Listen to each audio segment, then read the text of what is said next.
Maintenant, abordons une autre chose concernant ce témoignage. Et sur cette montagne est anéanti le voile qui est sur tous les épaules, la couverture qui couvre toutes les nations. Il engloutit la mort pour toujours. Ésaïe 25, 7, 8. Sur cette montagne Sion, le témoignage est pour le triomphe complet du Seigneur sur la mort, le témoignage d'une vie qui vainc la mort. Cela procède de son absolue seigneurie. C'est une partie de cela. Mais elle se manifestera là où le Seigneur obtiendra le peuple de Sion. Et vous aurez un témoignage de vie inhabituel. La chose que nous devons toujours considérer, c'est que si vous obtenez un peuple qui soit entré dans ce que Sion signifie, en parvenant à la plus pleine pensée que Dieu possède en son Fils, vous trouvez la vie. Oh, je vous dis que je chéris cet aspect du témoignage très chèrement, immensément. Pour moi, c'est le plus important que nous soyons même maintenus dans la vie.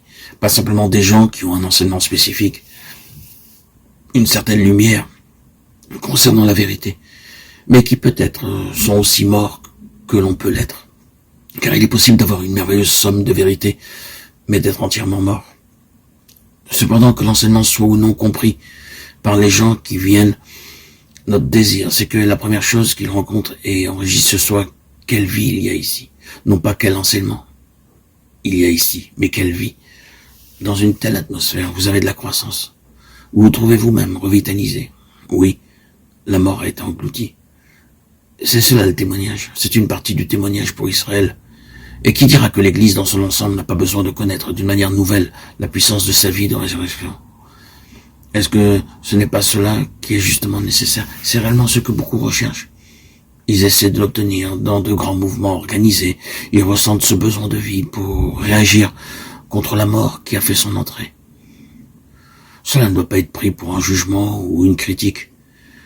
Mais nous pouvons dire que cette vie ne peut jamais être fabriquée. Elle ne peut jamais venir à la suite de grands efforts. Elle est là où le Seigneur ressuscité est élevé. Là où il a sa place. Et cette place est seulement la conséquence d'un travail.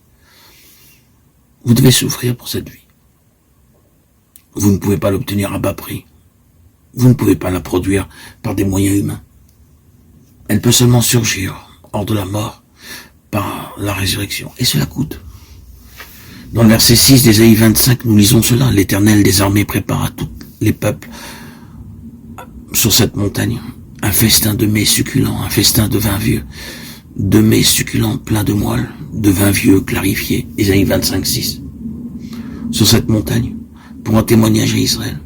Là, il y a de riches provisions. Si le Seigneur obtient un peuple réellement selon sa pleine pensée, ce ne sera pas un peuple qui subsistera simplement avec un régime de famine, à peine capable de joindre les deux bouts, essayant juste de survivre spirituellement sans avoir rien à donner. Oh oui, la situation est celle-là dans beaucoup d'endroits. Vous ne croiriez pas le nombre de lettres qui me parviennent de toutes les parties du monde avec des termes semblables à cela. Je ne peux trouver nulle part de la nourriture spirituelle, on ne peut rien trouver dans toute cette contrée.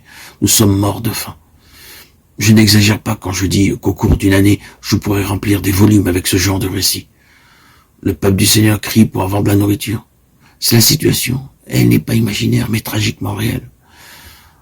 Cependant, remercions Dieu, l'autre aspect est également vrai. Il y a un festin de mets gras quand vous êtes dans la direction de la pleine pensée du Seigneur et que vous êtes préparé à en payer le prix.